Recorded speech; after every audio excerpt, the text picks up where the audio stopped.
Hey there, welcome to Board Game Hot Takes, the podcast where we give our immediate reactions to the hottest board games just minutes after playing them. My name's Tim.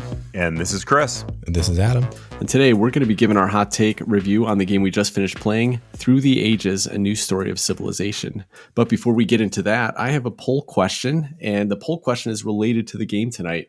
The question I asked had to do with civilization games, because I often see when there's a discussion about civilization games, people are always like, that's not enough of a civilization game, or it's missing this element, this element. I've never heard that in any other genre of board game, but for some reason, there seems to be like a preconception of what a civilization game should be. The question I asked was, are there certain aspects that need to exist for you to consider a board game a civilization game? For example, combat, tech trees, etc. The options I gave on our Facebook group, combat, that got an answer of 4%. Tech trees was 57%. Other was 9%. And then I don't care was 30%. How would you guys answer this question? So the options were pretty slim, but I was reading some of the comments on this one, Tim, and I saw one of the listeners or one of the participants of the poll said something about like unique cultures for each civilization. I think that's the answer that I would have put had you had an option for that on your poll. Hey, listen, I'm not the one that has this preconception of what a civilization game should be. I was just throwing out some things I'd heard before. That's why I gave you the other. The other option was there for everybody. Despite your what did they say?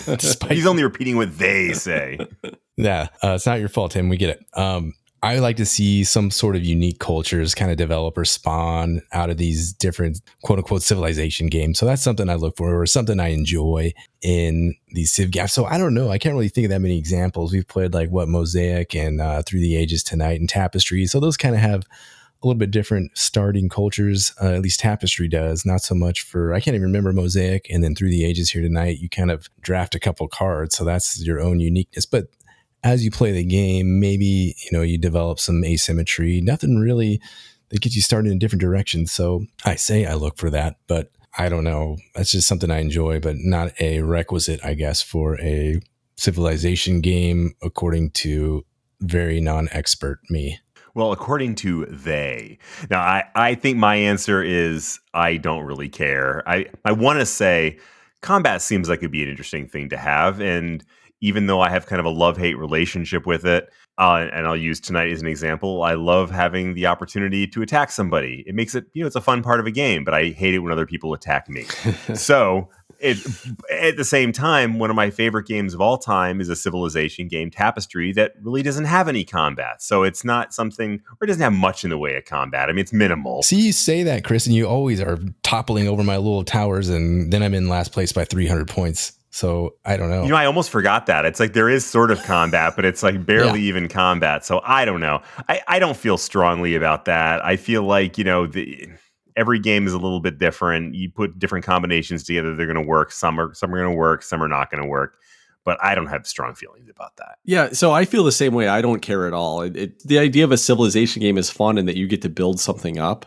And it happens to usually be set around like, real world events, but not always even. I mean, there's fantasy civilization games, I think, that work just as well. Why do you guys think there's that there seems to be so many strong feelings and expectations of what a civilization game should be specifically? Maybe the only other thing that I'd see that, sometimes a war game, people are expecting a certain thing out of a war game, or 4X. So people can be pretty pedantic about the description of what a 4X is and what has to consist in it.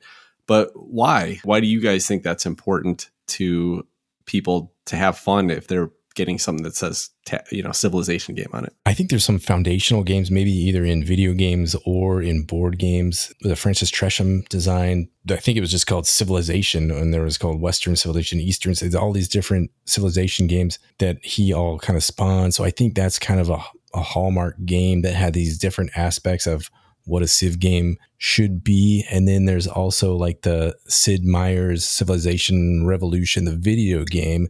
So maybe people use that as another foundational thing for what they think a civ game should include. I think the Francis Tresham one was, maybe he was given credit for one of the first games to have these tech trees that sort of spawned, and your civilization would grow and develop over time. So I think that's where the tech tree thing comes from. So yeah, but I don't really know why. Well, I'm going to agree with Adam and dumb the answer down a little more. It's just because people get used to what they're used to. And if they got some ideas from some games they liked, early on, It gets a reputation. I mean, one thing about any hobby where you get serious, hobbyists, and usually the geekier the hobby, the more this is true, people lock into ideas on things. And I do it too. I mean, I'm not, pointing fingers at anybody, but, we all do this about the things we're passionate about. And you start getting those questions of, is this legitimate? Is this real? Can this, does this meet does it check all the little blocks that you need to get for this thing to belong to this classification or that classification?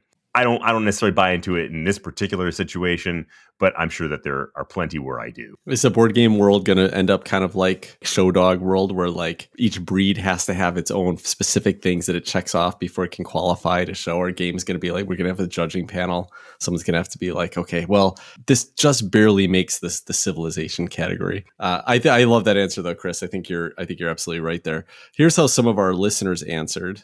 So Luke Sandwick over on Blue Sky said, timescale is the biggest requirement to me. If the game doesn't model a huge stretch of time with big changes in culture and technology, it doesn't really have the scope necessary to fit the genre.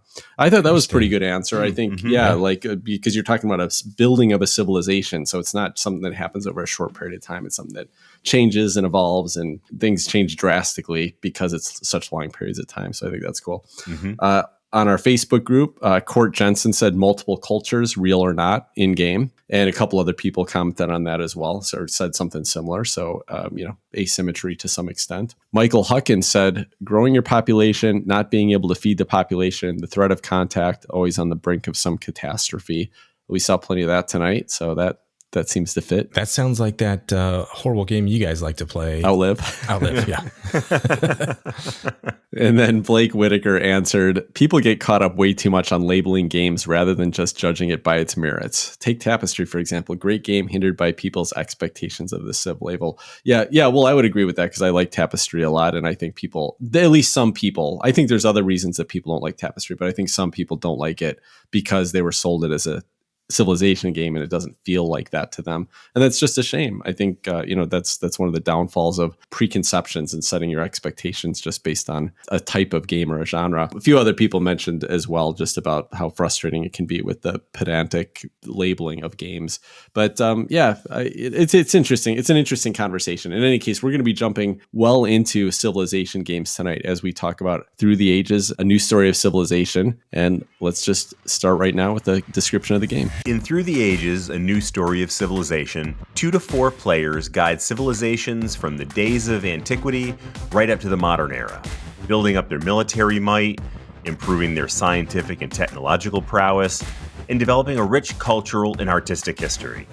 They'll choose leaders that best match the spirit of their nation and work hard to keep the populace happy, or at least happy enough that they don't revolt.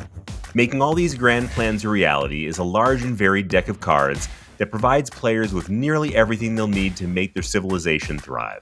This includes leaders, technologies, military units, building types such as labs, theaters, libraries, and churches, and one-time use actions that provide special benefits like the ability to get free resources or receive a discount on building a facility or developing a technology. But making all these card dreams a reality takes resources, and lots of them. Players will accumulate building materials to make new facilities, food to increase and feed their population. They'll accumulate science to build new technologies, and they'll build up culture points, which are the victory points in Through the Ages. But to make the best use of these resources, players will also have to plan ahead and understand how these different resources interact.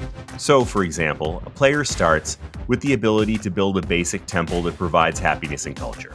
But once they have enough science, they can develop the technology for theology, and then later organize religion, each of which provides progressively more happiness and more culture. But each of the accompanying facilities also costs more building resources, so players will have to build up their material production as well. And the way that all this activity is structured is that each turn is made up of 2 phases. The political phase, where players can take actions with an immediate impact on other players, such as starting a war, taking aggression, or triggering some type of point scoring condition. And then, players get to take civil and military development actions, where they'll do the majority of the work to build up their civilization. Now, this game is rated a 4.43 complexity on BGG. So please do not get the impression that I've covered everything here. Far from it. Barely scratched the surface even. But hopefully this is just enough information to give you some context for our discussion. Through the Ages, A New Story of Civilization was designed by Vlada Chvátil and is published by Czech Games Edition. All right, thanks for that description, Chris. We're going to jump right in here. Now, all of us have played this game at least several times. Adam and Chris have played it a lot more than I have, mostly through the excellent Through the Ages app that is available to purchase from CGE. I've also played it several times through the app in the past, but it's been quite a while. So this was kind of a refresher for me. It's a game I haven't touched on for a little bit. So let's just jump in with the gameplay and mechanisms of Through the Ages, A New Story of Civilization. Yeah, so some more caveats for me. I've never played the physical production of this one. I think I messed around with it on Board Game Arena once or twice, but primarily the app is my go-to for this one. It's an outstanding app. Chris and I have played each other and maybe up towards 100 times, and we're on a constant loop for, we were saying, probably the last 2 years or so. We've been going back and forth with this one. There have been times where Chris has always beaten me, and then times where I get hot. So it's fun. We played this game tons, including with the expansion that's also available on that app. Anyway, I want to start a little big picture here, and maybe we'll focus in to some smaller mechanisms.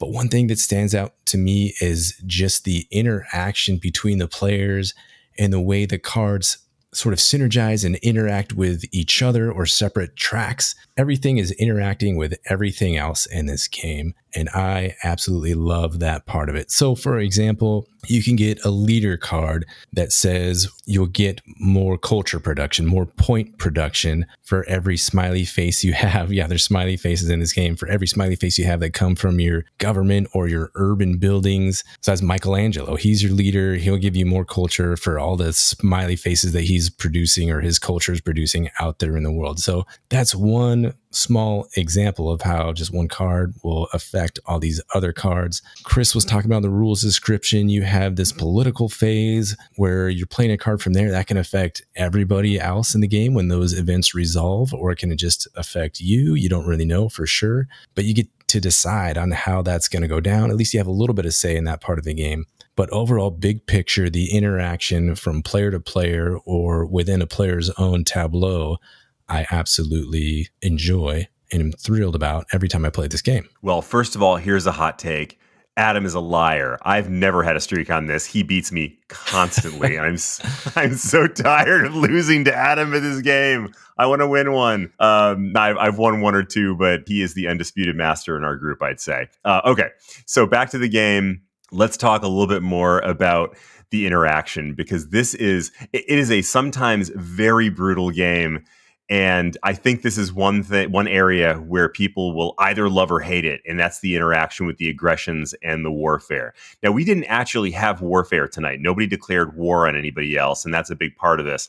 And when you declare war, basically, you say, I'm going to war with you. And then everybody gets one turn to build up their military might as much as they can. And then based on who has the higher amount of military might, there's going to be an outcome. It might be a transition of culture points or something like that. The other is an aggression. An aggression is a one-time thing. You do it quickly. You launch an aggression, and then the person who you've aggressed gets to fight back, and they defend against it or they don't defend against it. And this is hard because it gets so personal, because you are picking somebody to attack. And unfortunately, in this game, there is definitely this kind of dismal do loop that you can get into where one person attacks, and then the thing you defend with are these combat cards. They're these military cards. And so you spend a bunch of those cards, and then the next person attacks. And then the next person attacks. And this person who's getting attacked, if it's done strategically and it's the same person getting attacked time after time, they wear their cards down and increases the chance for each subsequent attacker that they're going to be successful. So there is definitely opportunity in this game to beat up on somebody and to take advantage of that. So, it can be pretty exciting, but it can also be pretty rough if you're the person on the receiving end of that. So that's one where I think people really need to kind of search their feelings and see how they feel about that kind of an interaction in the game. Yeah, I mean, it probably mirrors real life civilization building and governments, as to where if you're in an arms race all the time, if you don't have enough power to stop the person next to you from walking over the border, they're going to come. I mean, we're seeing it right now, right? Russia's just like, yeah, we're going to just walk into Ukraine and pretend that it's on something else, but it doesn't matter. That's how this game is. So combat's a major, or military power at least is a major part of the ability to even exist in the game. And this is the only game that I know about, maybe there's others, that literally in the rule book have a concede option. Like you're in a 4-player game, there's going to be games where you just know that you're done. You're out. I'm going to concede. I don't think that's good. I think it's good that they give you an out, but I don't think it's good that it happens often enough that you have to have an out in a game. That said, it's pretty interesting. I mean, it is a major part, obviously, of the story. The theme here is that you have to have enough power, but it's really brutal. I want to talk a little bit about the event phase, or what's it called? The political phase, political action, the political phase here. This again, my first play in a long time, so I'm kind of speaking from a very small pool of experience. It's pretty interesting. I like that there are these political event cards that you can play that will just basically seed a future deck. So you have a little bit of knowledge about what you need to plan for, what you need to prep for. Most of them that I saw come up tonight, at least, had to do with having the higher military strength, or one of the 2 players that have the highest military strength. So either you're going to get a benefit if you have higher military strength, you're going to lose something if you have lower military strength. So again, just really feeds into that theme of like, you have to have power in order to be successful here. Again, it's one game. Maybe that's different in other games. That was actually pretty neat. And you got points immediately just for seeding that deck. So even if it was something that wasn't going to necessarily help you, you're going to get some points. What do they call it? The little harps. Culture, right? Yeah, you're going to get some culture just for seeding that. So you're motivated to do that. And every time you seed that deck with something, then one of the events from a previous round comes up and gets played and shows up at that point. I thought that was a cool part of like everybody's turn starting. Maybe there's a possibility for something to trigger that impacted everybody. So it's pretty cool. I had a lot of turns though where I just didn't have any culture cards to play or anything else to do during that phase. I had aggression cards, but I didn't have high enough power to make use of them or for them to be valuable. So I spent a lot of turns where I was like, culture phase should be fun. Nothing happened. Let's move on. So it was some fun and some sadness with that whole thing. But I thought there's some cool concepts in there for sure. Like it's pretty neat, the idea that you're seeding what future events might happen. I think there's a fun story to be told there. Yeah, I agree. That political phase is neat. I especially enjoy how you're making this pool of 4 or 5 cards that you don't know how those are going to be revealed. You mentioned that, Tim. They're going to be kind of shuffled together in this little cluster. So you may have played a card 3 rounds ago and boom, it comes up right next to Chris. You played the rats card and you're ready to spend all your food before that card came up. But no, it happened right away and you lost all this food. So I kind of set everybody back. We all had a ton of food that got wasted right there. So that is a neat aspect of the game. Well, there's so much going on in this game. Almost every mechanism you can think of, the way it does auctions here. Let's talk about that. So there's these colonies, and I love this interaction here. The colonies, if you're down with colonialism, which who isn't down with colonialism these days? So that's kind of a bad thing about this game. There's a lot of colonialism going on, but it's kind of historically accurate. What you would do is you would have to, you're bidding basically your military strength to go out and colonize these different colonies that are out there. So you may have some aspect of your society, a naval strength or exploration bonus or whatever they want to call it here. But it comes down to, you're going to have to send at least one of your troops, one of your armies or cavalry or something, along with this other exploration cards you might have, or colonization cards, whatever they're called. And so every once in a while, these different colonies come up and every player is having to bid how much strength they can send. So I really enjoy, and in this case, it's just a blind bid. One time you're making the choice in this digital implementation, and then whoever bids the most pays more than the second highest bidder, and they don't have to pay the excess on it. So that is just one interaction. What I like about that most is you do have to weigh how much of your military strength you're willing to send out to colonize that what are usually very beneficial territories that help out your civilization. So that's just one tiny narrowing in aspect of this game that I thought is extra special. Yeah, that is a really cool aspect. And I want to second something that you just said, Adam, about making that decision on how much of your military force can you afford to expend. Because I made that mistake at one point. I took on this really good territory, and the big benefit from it was you got 5 technology, and I really wanted technology. So I got this colony, and right after that, Tim attacked me because I had given up my military strength, and the political card that he played, the aggression card that he attacked me with, ironically, was one that took away 5 technology points. So, mwah, mwah. I felt like the rest of the game I needed to get vengeance on him. I don't think I ever actually did. But, that's a perfect example of that. I want to change course a little bit and talk about another aspect of the game that I think is really sort of central to the whole thing. A lot of what's going on in this game in many different ways is an arms race for actual military power, an arms race for the ability to produce enough resources to build up the buildings that you need. But one of them that's a little bit more subtle is an arms race to get enough action points to be able to do the things you have to do to make all these other things happen. You start out with 2 military action points and 4 civil action points. And over the course of the game, you can get more action points by doing different things. You can build technologies like a code of laws, for example, that gives you another civil action, or a military technology that gives you another military action that you can take. Or you can get a new type of government that's going to give you more action to take. And so as you go along, you start really needing to have those extra actions because everything costs an action. And you need to have these extra actions in order to keep up and to keep building things and getting bigger and bigger. Because if you're just operating off of your 4 and 2, your military and your civil like you have at the beginning, you're going to fall behind so quickly because you're not going to be able to do those bigger actions, like building a bigger wonder, or which we haven't even talked about yet. We'll come back to that. But there's all these things that you need to do, and you have to have the actions to do them.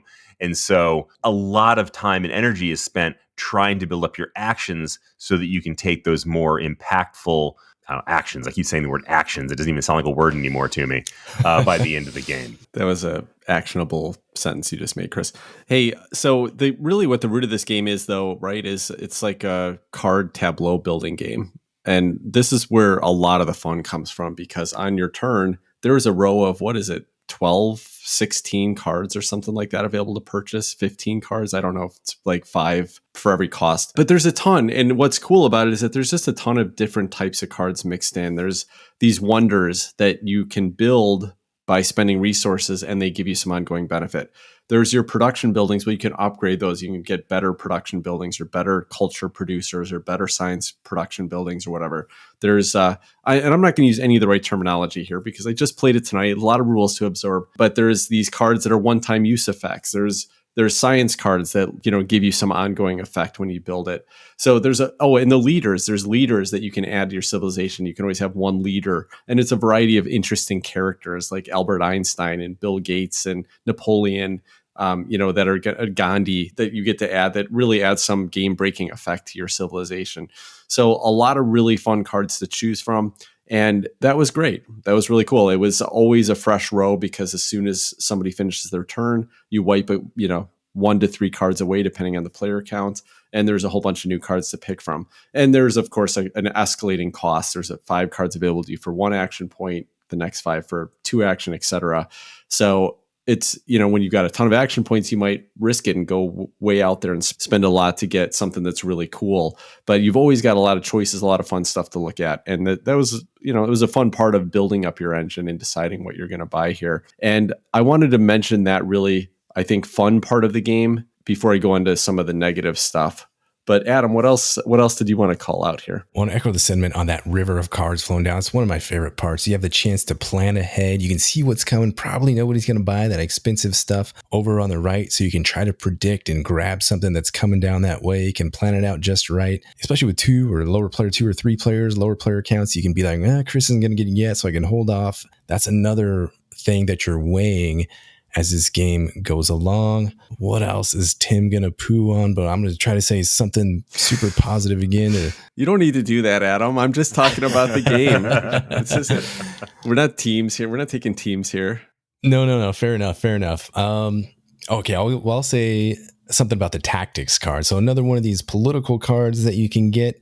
Well, at least it comes out in that deck, right? So there's 2 decks. There's this River of Cards deck that goes kind of in one hand or one pile of cards that you can play. And then there's the political cards that come out, and those include these tactics cards. So you're trying to get maybe 2 cavalry and 1 army unit, and that'll give you a bonus of force strength if you play this tactic card out there. So this is going into the military, the arms race, the actual military arms race side of things again. And you're trying to build that up as efficiently as possible too. There's so many things in this game you're weighing how to most efficiently use your actions. It makes sense to develop this territory or this technology right now, or should I save that for next round? So you're trying to decide all these things. It's a big juggling act in the order that you play these cards in and the sequence that you're knocking them all out in. It makes a big difference. It's action efficiency at its core.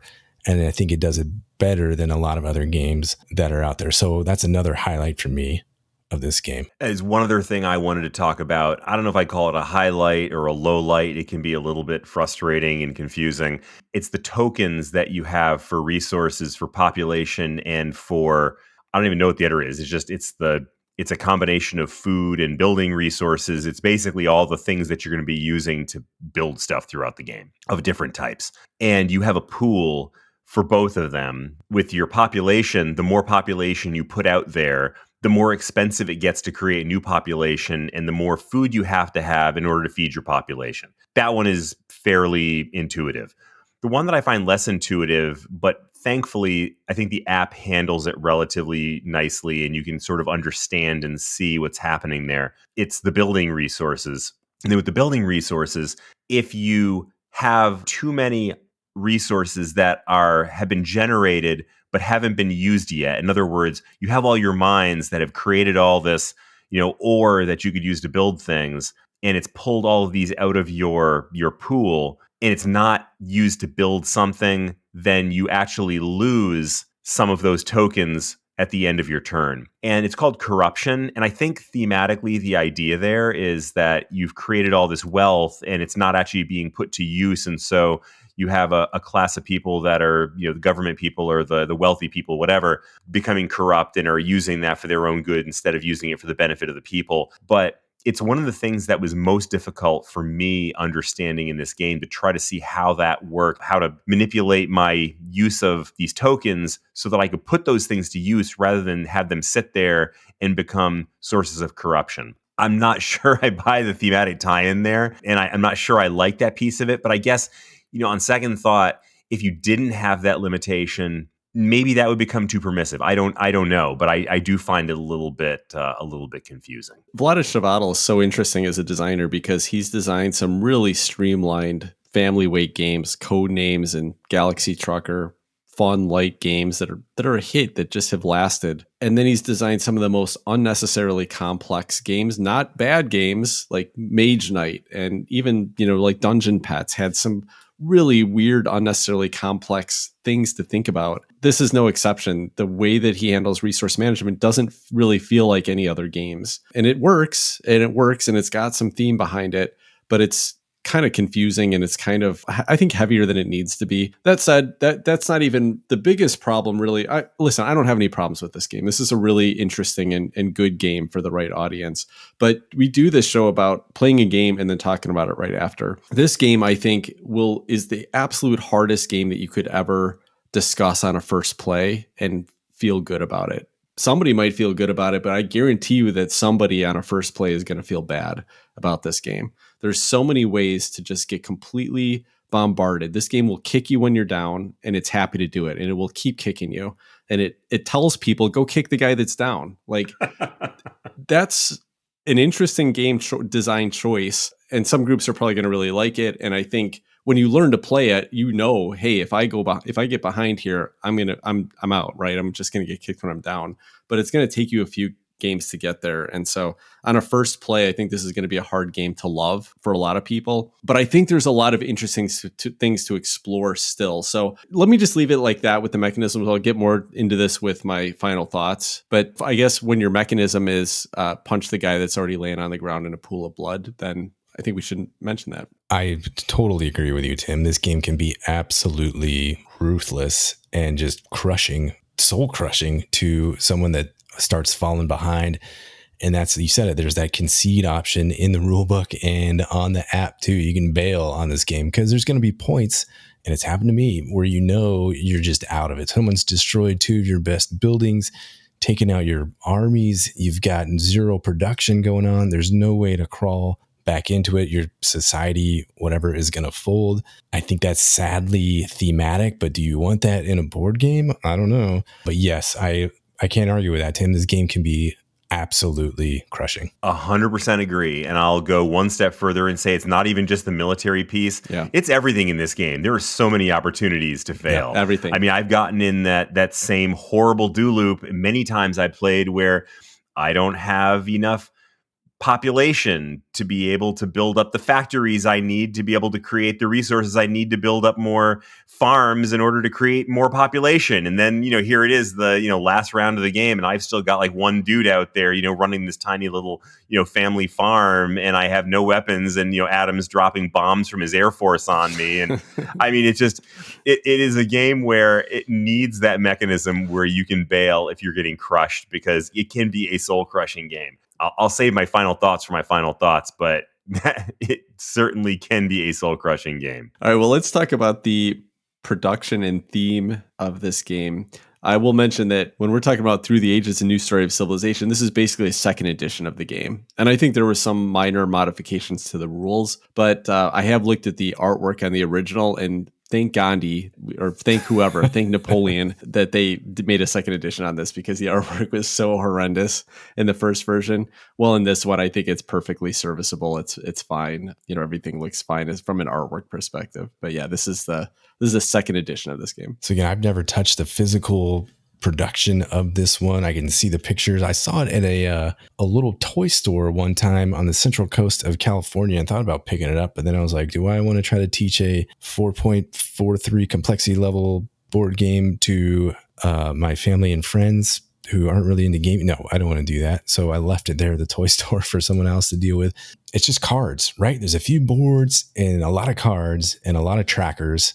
And that's basically it. So you got some cubes too. So kind of a rudimentary production here, but it does what it needs to do. You're playing this card game with this river flowing down. There's slots for all those. There's slots on your little player board for the kind of these tracks. You're building up these tracks that are basically just these different levels of production or science or theology, or going to the, different types of movie theaters. And that's all you need. You need some space, a lot of space, and a lot of cubes are going to get chucked around during this game. So basic, but gets the job done, I guess. Yeah, I mean, not a lot more to say about the art than that. I mean, it's decent looking. I think what I would like to talk about more for production is the app version, because I really do feel like, for me, the app is the way that I want to play this game. I've said it before on the show. I've talked about the app, but I will just put in the pitch one more time. The app is so elegant. I think the finest implementation of an app for a board game that I've ever played. I love having the undo and redo buttons so that you can try all kinds of different things and decide which combination of activities works the best for you. It looks nice. It's got a great tutorial. It is absolutely worth the investment if you're interested in this game at all. In terms of the art, the one other thing that I will say is it has really bizarre looking people in this. And I guess it's not necessarily that the people are so bizarre looking, but I'm looking at the box cover here, and you've got Julius Caesar, Napoleon Bonaparte, William Shakespeare, and Albert Einstein. And all four of them have the same face. Only one of them has a Napoleon hat, and one of them has a little wreath around his head because he's Julius Caesar, and another one has a beard because he's Shakespeare. But they all have this same weird, uncanny valley, not quite human looking face, and it creeps me out just a little bit. And all the faces on the cards are like that. It's creepy.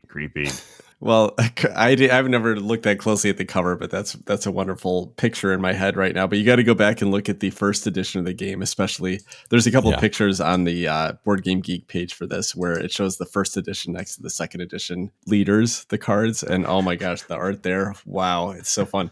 Okay, but Chris, you talked a lot about the app production, but since we're not a video game show, we're actually a board game show. I want to talk a little bit about the physical production here. And mainly, I'm just kidding about that, though. It's okay. It's okay to talk about. I can't even rib you without apologizing. I'm the worst.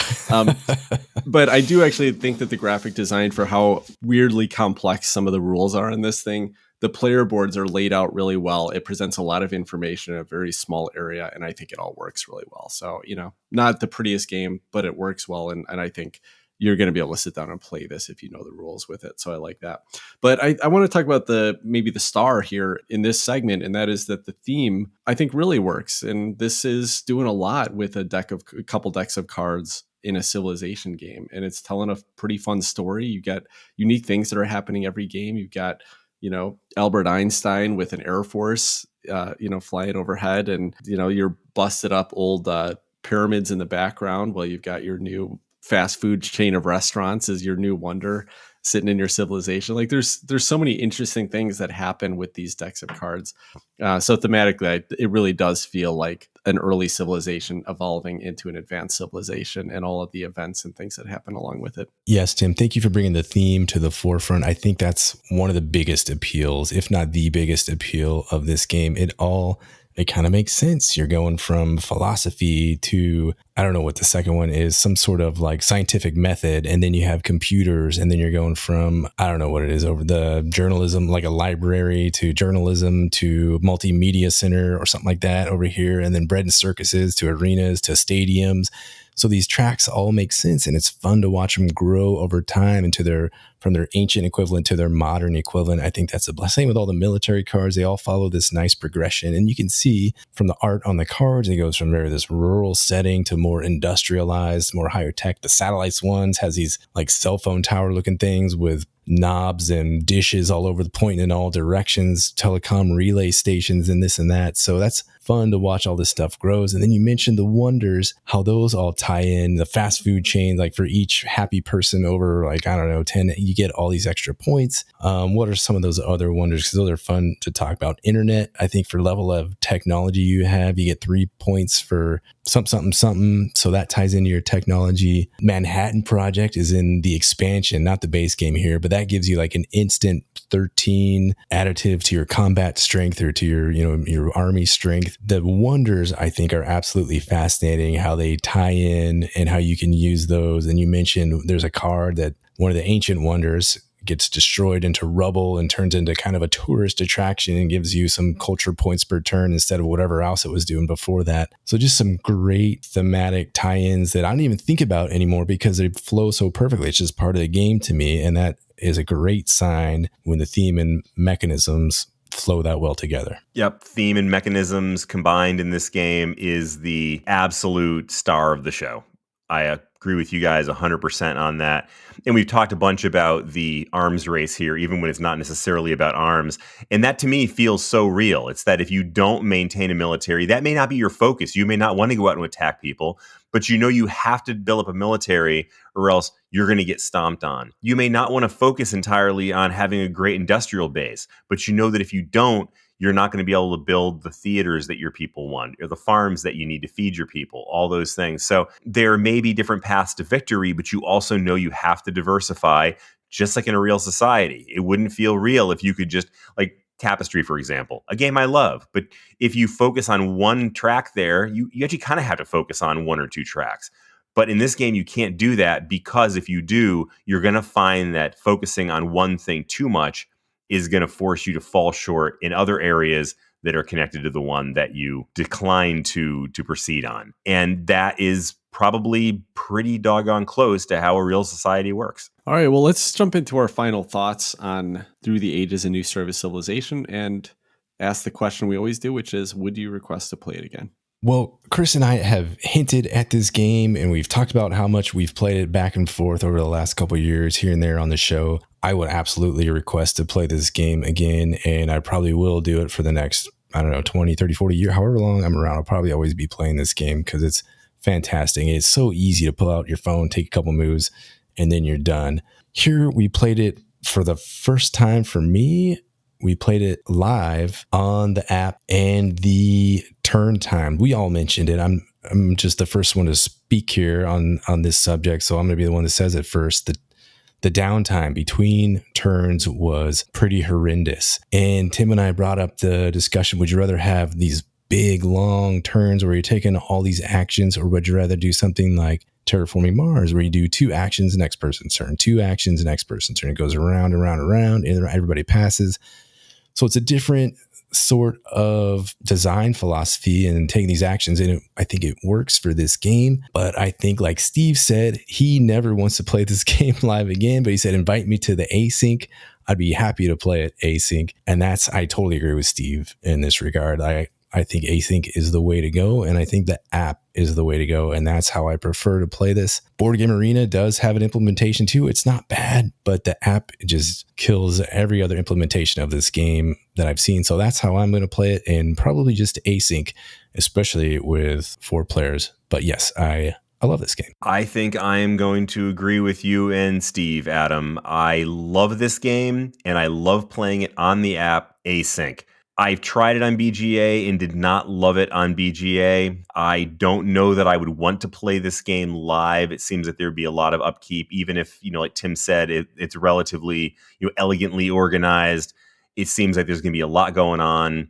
And whatever took time in the app is going to take even more time in real life, is my guess. I mean, in this one, we had turns where I would finish my turn. I went and did the dishes and came back, and it was still Steve's turn. And Steve was right after me. It wasn't even like back around close to my turn again. It was just one person after me. And after doing the dishes, it was still his turn. That was just a bit too much for me. Yeah. So async, love it. Real time, not sure I want to do that again. Yeah, interesting question. I did actually enjoy my play tonight, and I enjoyed relearning it. I hadn't played it for several years, and I went and looked at my old Board Game Geek ranking on it, and I ranked it a 6 out of 10, which is pretty low for me. I don't rank a lot of games that way, but I just did not want to go back to it after playing it a few times on the app again at the time. But relearning it tonight and playing through it, talking through some of the conversation, I think there's a fun game in here for sure. So I definitely do want to try it with you guys. Play async, go through that.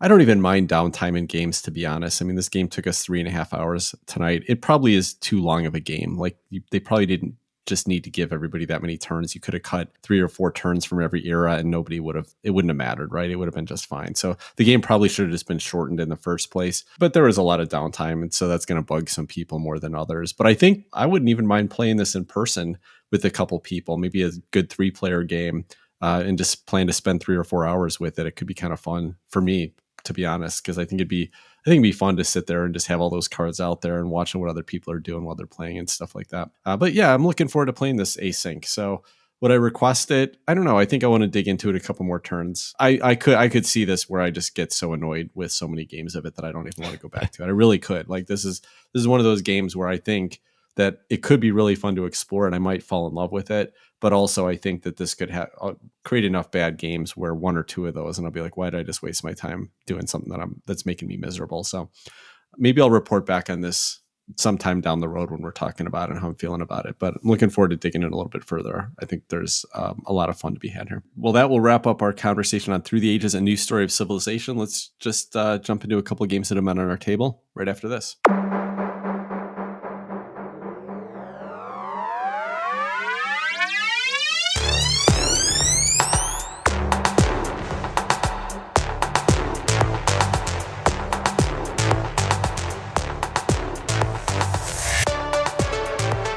All right, welcome back. So, games on our table this week. What have you guys been playing? Well, I took a little tiny card game with me on vacation. This is called Best Candy on the Block. It's a little trick taker game from 2018, designed by John Barron and published by Baron John Games.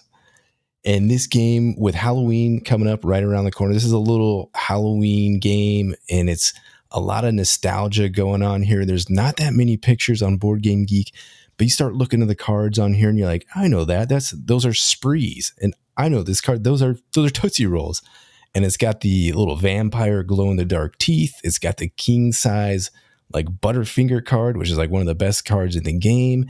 It's got like pixie sticks. It's got all these candies from your youth. And I think a lot of them are still around. But it's also got the duds. You go trick-or-treating and then someone gives you the pencils, or someone gives you like a, you know what I'm talking about, Chris? Or someone, like, there's the mom veto card. Like, mom's like, nope, you're not eating that candy. That's going right to the trash. Or there's the dad tax. Like, dad goes in your bag and he's going to take out a couple of the tasty candies. So I thought it was a very lightweight. Sarah and I played this at 2. I don't think that's the way to go. I think 3 or 4 or 5 is the way to go with this one. All you're doing, you're playing a card down.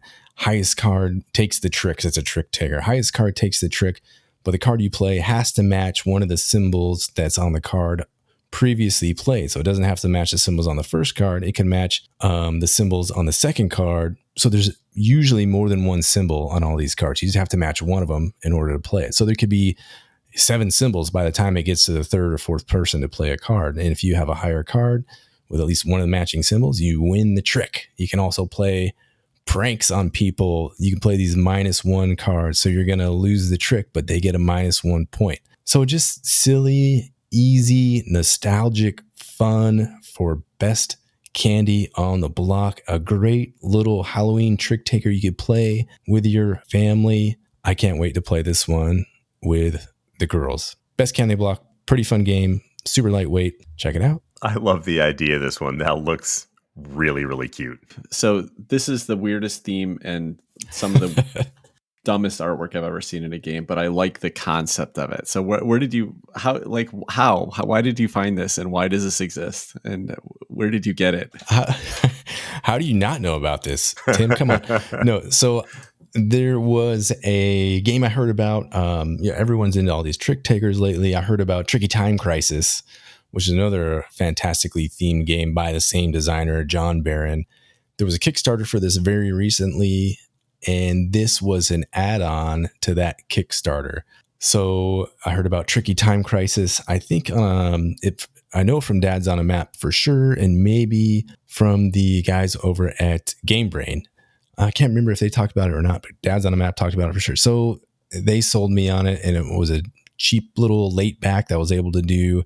And I added on Best Candy on the Block because why the heck not? So I got a chance to play it, and it was pretty fun. Well, it sounds fun, and I think the theme on here is really cool. This artwork is just terrible, though. No, the artwork's fantastic. You got like the Mounds bar, but they can't say Mounds, so they call it Chococos, and you can tell what it is. Who wants the coconut, stuff? Get rid of that one. You can tell what all these candies are supposed to be. It is there's Sour Patch Kids. Well, I didn't say it's that bad. Yes, you can tell what they're supposed to be. It doesn't make it good artwork. I could draw something you would think you could tell what it was, but it doesn't make it good artwork either. I think it looks delightful, Adam. It does look delightful. Thank you, Chris, for having my back on the fantastic artwork of Best Candy on the Block. Oh, man. So the game that I've had on my table, actually both virtually and in real life, is a little futuristic monkey game called After Us. We got invited to a game of this on BGA by one of our listeners, Chris Prime, who is always a ton of fun to play new games with. I also played this same game with my Thursday night game group and had a great time with it. This is a clever little deck building game based on the concept that it's hundreds of years in the future. People have ceased to inhabit the planet, and we've been replaced by monkeys, which isn't really too far off the mark. I mean, I guess, if we were to disappear off the face of the planet, I mean, the monkeys seem like they might be next in line to take over. It's probably not going to be the dogs or the jellyfish, but it's probably going to be the monkeys.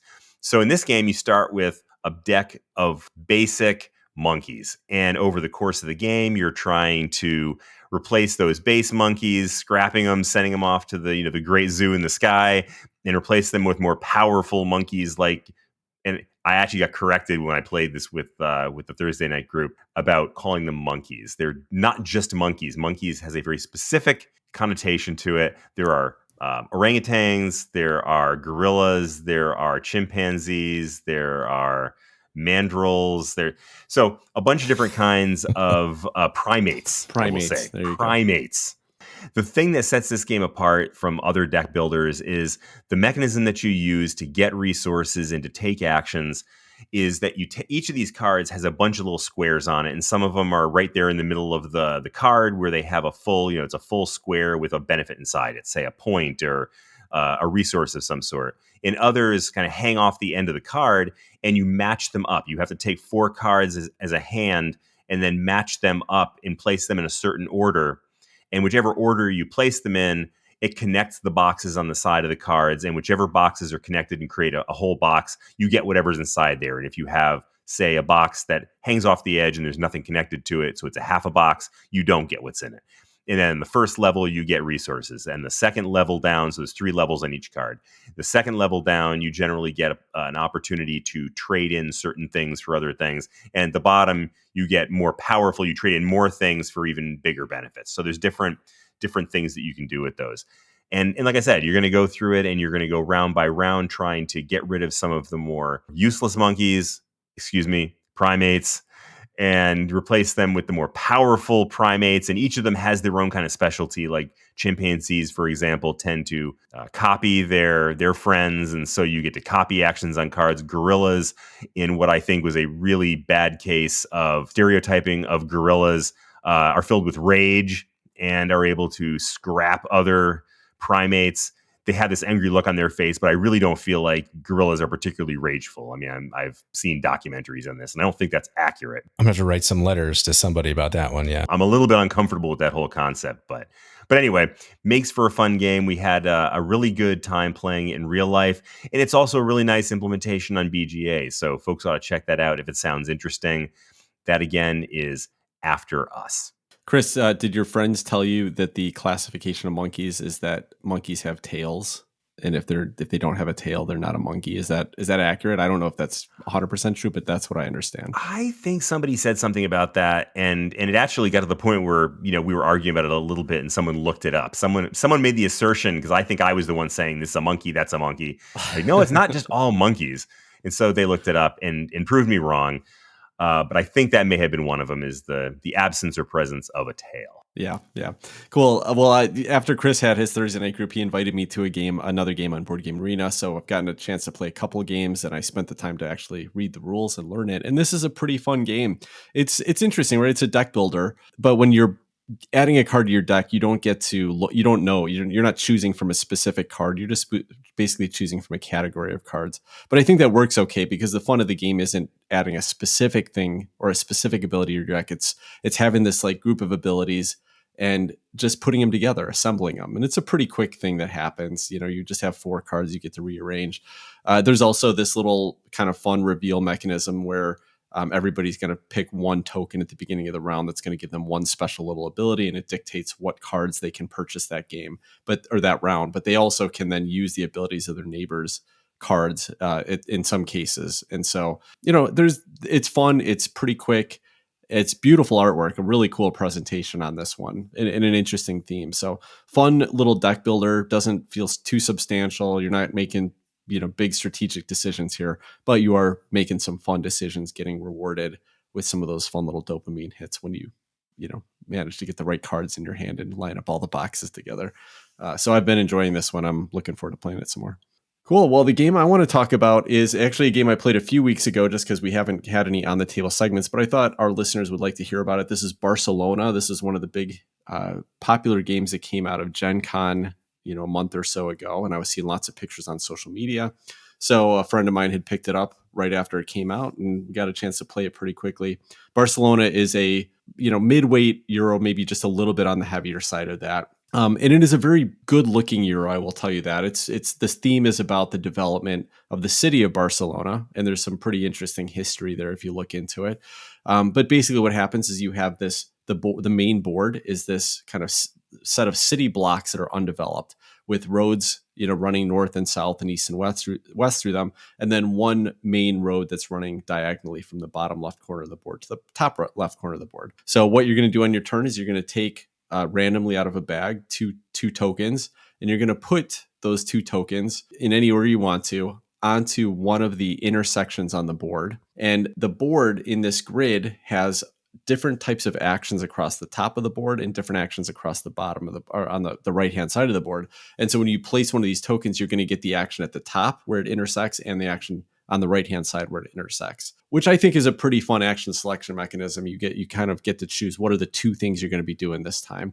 And so that started out fun. I like good action selection, but it got pretty quickly, as I started the game, into point insanity. Everything I do is going to result in some points. So I got about a third of the way through the game, and I was just like, I don't think this game is going to be very fun. It's not very interesting, but it does get more interesting, because as the actions you're taking, a lot of it is like building roads out into the city, and getting bonuses for the roads you built and getting bonuses for building adjacent to existing roads. And you're going to start to build up these city blocks. And as you build up city blocks, using the tokens that were put out there, they're supposed to be the citizens or whatever, to build the city blocks, it's going to eliminate how they can be used. It's going to eliminate where other city blocks can be used. And so the space that you're going to be placing these tokens is going to start to matter a lot with where they are in location, not only to the action selection markers on the side of the board, but also some of the elements in the main part of the board. And it actually got very interesting as the game went on. And so it started out a little weak for me, but by the time we got to the end of the game, I thought it was actually a very, very strong mid-weight Euro game. Very nice production. Looks a lot nicer than most things in its category, in its class. I wouldn't say it's groundbreaking. Doesn't really do anything that's too unique. I think that this is going to be a game that nobody's really talking about in a couple of years, not because it's bad, but because there's just so much competition out there, and I don't think it's really going to stand out from it. But I did think if you're a Euro fan, this is well worth a play. Give it a try. There's a pretty interesting amount of interaction, player interaction with the other players, watching what you're going to try to rush to, what you can block them from doing, and fun choices, fun action selection, fun end game scoring. And even though it felt like a point salad as I was playing, and I was playing with my friend and his girlfriend who had played it at least once before, my first play of it, and I ended up almost lapping them on the score tracker. So I want to say had like 30% more points than them by the end of it. So there were definitely opportunities for big turns, especially as you got later in the game. And it wasn't just 4 points here, 4 points there. You could set yourself up for these big, interesting, and kind of combo-y turns. So I think it's a game I'd be happy to play again. I think it's worth checking out. If you like Euros, definitely give it a look. Have you guys looked at pictures on this? Does it got you interested at all? I think I'd give it a try. The pictures look beautiful. Like you said, the production looks amazing. It looks very chitty, lots of chits going on, and maybe like a couple little trucks driving around, or what's going on there? Yeah. There's you have trolleys, so you can like place trolleys out on the board, and I think everybody has one trolley if I remember right. And so basically, where you place it is going to trigger some of the citizens that are surrounding it, and some of the get different benefits based on where you place it. Yeah, I'm on the fence between. Yeah, I'd try it, but maybe I'd fall asleep halfway through the game or something. So, but I'll give it a shot. I don't think you'd fall asleep, Adam. This would probably be something you'd like a little bit more than a lot of other Euros because there is a decent amount of interaction. So cool. Yeah, I think it's got some fun stuff for everybody going on here. Yeah, it looks there's nothing much about it that visually stands out to me and says, wow, this is something I really need to dig into. But then again, that says nothing about the mechanisms of the game. So yeah, it's not one that draws me in visually necessarily. But if the rule set is good and the mechanisms work, it could be fun. Yeah, I think you'd like this one as well, Chris. Like I said, pretty solid. Really nothing to complain about here. It does some fun stuff, lots of combos. All right, well, I think that will wrap up this episode. But before we leave, I did want to just give a shout out to a listener that left us a really nice review on Apple Podcasts. And if you like the show, please rate and review us on Apple Podcasts or wherever you listen to the show. It does help other people find us, and it just makes us feel good, brings us back. You want to keep us making the show? All we ask you to do, leave us some nice comments.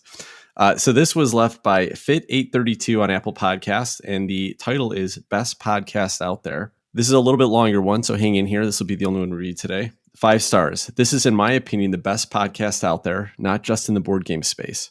These guys do a fantastic job relaying pertinent information in a way that actually helps me make decisions on what games to play, which I find invaluable since I love games, but there's so many to choose from and too little time to explore myself. They have a great format to relay the information and have a great group dynamic. They're all different and bring something to the table that I appreciate. I like that they don't always see eye to eye in games, but discuss them in a fun way while still courteous to each other. I also appreciate their genuine excitement around gaming and community building. They challenged listeners one week to reach out to them about an upcoming board gaming vote for best board game podcast. I did so, and they replied quickly and then invited me to play some games on BGA, which I really appreciated, despite our Tapestry game ending in a tie, which I didn't even think was feasible. I look forward to their release every Monday and think you will too. My only downside is that I struggle to find any other game podcasts that I enjoy as much as them for the rest of the week. I try to determine who I would vote for as my favorite of the 3, as I know they have a running tally, but couldn't come down with just one, so I will say this. You each get a vote for best host. Tim, because of the structure you bring and similar game taste. Chris, because of your amazing voice and constant reminder that beauty in games is important. Adam, because of the chill vibe you bring and great callouts on fun games, as a reminder that fun is what this hobby is all about. Keep on playing, gents, and thanks again. This was seriously one of the nicest things I've ever heard said about me, but I wanted to just restate this first line where he says, "This is, in my opinion, the best podcast out there, not just in the board game space. Suck it, Ira Glass." We're coming after you. That is awfully nice to hear. That was one of the nicest. Yeah, that is fantastic. Thank you so much for all the kind words. I feel exactly the descriptions that they said for each one of us. Those were great. I feel like that's what I go for, and I feel the same way. Feel humbled. Yeah. All right. Well, thanks so much, Fit832, and thank you to everyone who is nice enough to leave us reviews on Apple Podcasts. We have several more to catch up on, so we'll be reading more over the coming weeks. If you haven't heard us read yours on the air, you should hear it soon. Until next week, take care, everybody. Good night, all. Bye-bye.